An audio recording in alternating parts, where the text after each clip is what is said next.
तो हेलो दोस्तों, तो आज के इस वीडियो में 1995 में रिलीज हुई आइसक्रीम मैन नाम की एक अमेरिकन स्लैशर मूवी को एक्सप्लेन करने वाला हूँ। नाम सुन के तो लग रहा होगा कि ये बच्चों की फिल्म है, लेकिन इसके अंदर काफ़ी कमाल के किल्स हैं और ये किसी स्लैशर मूवी से कम नहीं है। तो चलिए अब ज़्यादा वक्त ना गवाते हुए इस मूवी के एक्सप्लेनेशन को स्टार्ट करते हैं। तो मूवी की शुरुआत में हम एक आइसक्रीम मैन को देखते हैं जिसे आइसक्रीम किंग नाम से भी जाना जाता था। किसी कारण से कुछ गैंगस्टर्स उस पर हमला कर देते हैं और इसी कारण से वो आइसक्रीम किंग मारा जाता है। ये सब कुछ एक ग्रेगरी नाम का बच्चा देख लेता है और वो आइसक्रीम किंग को अपना आइडल मानता था। वो इस बात से काफ़ी दुखी था और उसे समझ ही नहीं आ रहा था कि आइसक्रीम किंग को कौन मार सकता है। तो मूवी की कहानी इसके बाद कुछ साल आगे जाती है और हम ग्रेगरी को देखते हैं और उसने भी आइसक्रीम मैन का काम चालू कर दिया होता है और वो खुद को आइसक्रीम प्रिंस कह के बुलाता था। ग्रेगरी को देख के साफ पता चलता है कि वो मेंटली अनस्टेबल है और वो अभी भी आइसक्रीम किंग को अपना आइडल मानता है। ये बात आगे कंफर्म भी हो जाती है जब हम देखते हैं कि वो अपने आइसक्रीम में इंसेक्ट्स डाला करता था। सीन चेंज होता है और हम 4 बच्चों को देखते हैं और वो भी ग्रेगरी से आइसक्रीम खरीदा करते थे। वो सभी के सभी जब उस पार्क से बाहर निकल रहे होते हैं तभी उनमें से रॉजर नाम का एक लड़का ग्रेगरी से मिलने के लिए जाता है।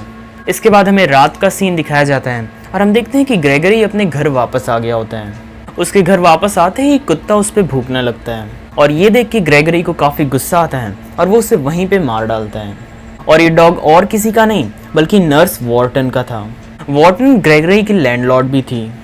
अपने कुत्ते की आवाज़ सुन के वो बाहर आती है और वो वहाँ पे ग्रेगरी को पाती है। ग्रेगरी नर्स से कहता है कि उसने उसके कुत्ते को कहीं पे भी नहीं देखा है। वो उससे पूछती है कि उसके चेहरे पे खून क्यों लगा हुआ है और इस पे वो कहता है कि ये तो बस उसके आइसक्रीम का एक इंग्रेडिएंट है। सीन चेंज होता है और हम जॉनी नाम के एक बच्चे को देखते हैं जो कि अपनी फैमिली के साथ डिनर कर रहा होता है। तभी जॉनी की मॉम को एक कॉल आता है और हमें पता चलता है कि जॉनी का दोस्त रॉजर मिसिंग है और इसी कारण से वो जॉनी को भी घर से बाहर जाने से मना कर देती है। अगली सुबह हम ग्रेगरी को देखते हैं जो कि अपने घर के सामने ही सो रहा होता है। उसे तभी एक ड्रीम आता है जिसके अंदर वो खुद को एक बेड पे लेटा हुआ पाता है और उसके आजू बाजू एक अजीब सा क्लाउन घूम रहा होता है। और तभी वहाँ पे नर्स वॉर्टन आती हैं और वो उसे आइसक्रीम खिलाती हैं। पर तभी उसकी आँख खुल जाती है और प्रेजेंट की नर्स वॉर्टन उसे एक आइसक्रीम का ऑर्डर देती है। इसके बाद ग्रेगरी अपने काम पे निकल जाता है और 2 ऑफिसर्स उसे रोकते हैं। वो ऑफिसर्स उससे रॉजर के बारे में पूछते हैं जिस पे वो उनसे और डिटेल मांगता है, लेकिन वो ऑफिसर उससे कहते हैं कि ये क्लासिफाइड है और वो उसे नहीं बता सकते।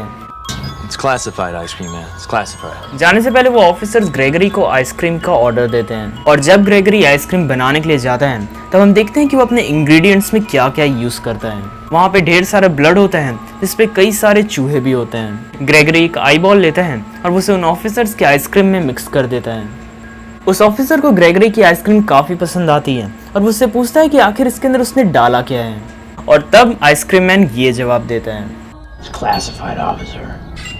Classified. रात को ग्रेगरी जब अकेला होता है तब स्मॉल पॉल नाम का एक बच्चा उससे आइसक्रीम खरीदने के लिए आता है। ग्रेगरी उसे अपनी फेवरेट आइसक्रीम देता है और जब वो ट्रक से बाहर निकलता है तब वो गलती से एक वेपन गिरा देता है जिसपे ढेर सारा ब्लड लगा हुआ होता है। स्मॉल पॉल ये देख के डर जाता है और तभी सीन चेंज होता है और हम टूना नाम के एक बच्चे को देखते हैं जो कि जॉनी का दोस्त होता है। टूना भी उसी जगह पर पहुंचता है और वो स्मॉल पॉल को किडनैप होते हुए देख लेता है। ग्रेगरी टूना को छुपा हुआ देख लेता है पर इससे पहले कि वो कुछ कर पाता टूना तुरंत ही वहां से भाग जाता है। टूना उससे बचते हुए झाड़ी में छुप जाता है जहाँ पे वो रॉजर नाम के बच्चे को देखता है। रॉजर भी ग्रेगरी से डर के वहाँ पे छुपा हुआ था।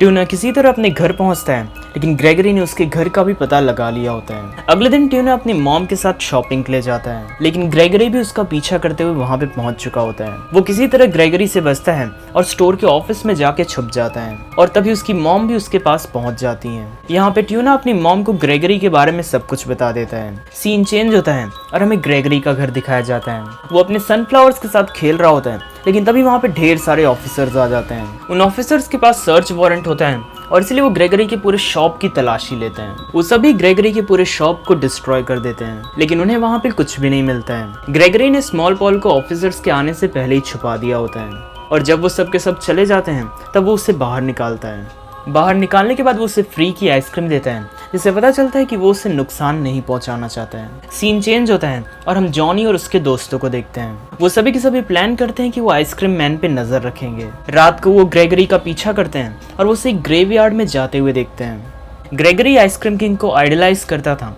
और इसलिए वो उसकी ग्रेव पे आइसक्रीम रखने के लिए आया होता है। ये आइसक्रीम किंग वही है जिसको हमने मूवी की शुरुआत में मरते हुए देखा था।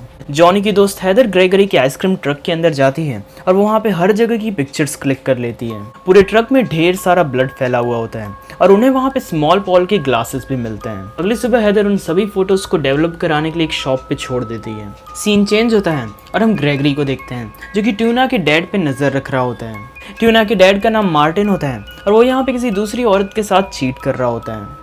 वो वहाँ से बाहर निकलता है और अपनी कार में बैठ के वहाँ से जाने लगता है, लेकिन उसके रास्ते को एक आइसक्रीम ट्रक ने ब्लॉक कर रखा होता है। वो बाहर निकल के उस ट्रक पे चिल्लाने लगता है और तभी अंदर से ग्रेगरी बाहर निकलता है और वो मार्टिन को मार डालता है और इसके बाद वो उसके सर को काट के एक बड़ी सी आइसक्रीम भी बना देता है। दूसरी तरफ हम स्मॉल पॉल को देखते हैं जिसने ग्रेगरी को अपना आइडल बना लिया होता है। ग्रेगरी भी उसे अपने तरीके की आइसक्रीम बनाना सिखा रहा होता है। इसके बाद हम दो डिटेक्टिव्स को देखते हैं जो कि एक मेंटल हॉस्पिटल को इन्वेस्टिगेट करने के लिए जाते हैं। ये वही जगह थी जहाँ पे ग्रेगरी का ट्रीटमेंट हुआ था।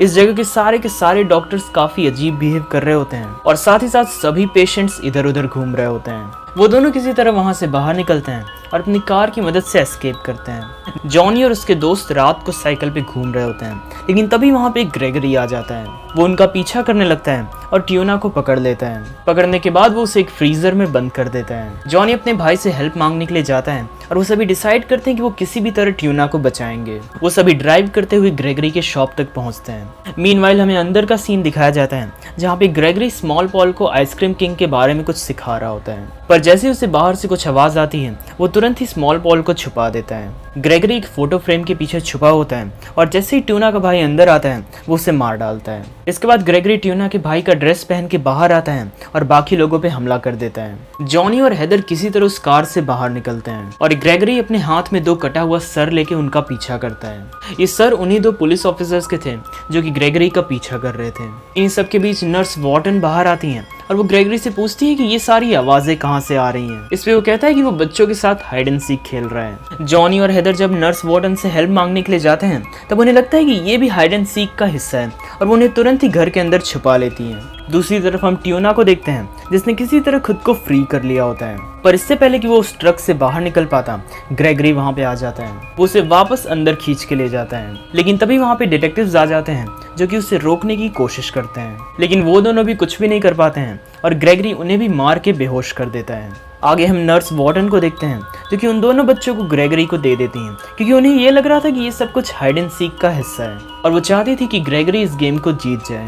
ग्रेगरी उन दोनों को पकड़ लेता है और उन्हें अपनी शॉप में ले जाने लगता है, लेकिन तभी स्मॉल पॉल बाहर आता है और उसके हाथ में आइसक्रीम किंग की फोटो होती है और वो उसकी मदद से उन दोनों को बचा लेता है। ग्रेगरी स्मॉल पॉल का पीछा करते हुए शॉप के अंदर चला जाता है। स्मॉल पॉल उसे कंट्रोल करते हुए एक चॉपिंग मशीन में गिरा देता है और यहाँ पे ग्रेगरी की डेथ हो जाती है। सारे के सारे बच्चों को बचा लिया जाता है और मूवी की कहानी कुछ दिन आगे जाती है। हम देखते हैं कि जॉनी के सारे दोस्त सेफ होते हैं और काफी खुश होते हैं, पर तभी सीन कट होता है और हम स्मॉल पॉल को देखते हैं जो कि एक अंधेरे कमरे में अकेले बैठा हुआ होता है। वो एक मशीन में आइसक्रीम बना रहा होता है और मूवी के एंडिंग सीन में हम उसे एक क्रीपी सी स्माइल देते हुए देखते हैं और मूवी यहीं पे खत्म हो जाती है। तो ये था आज का एक्सप्लेनेशन।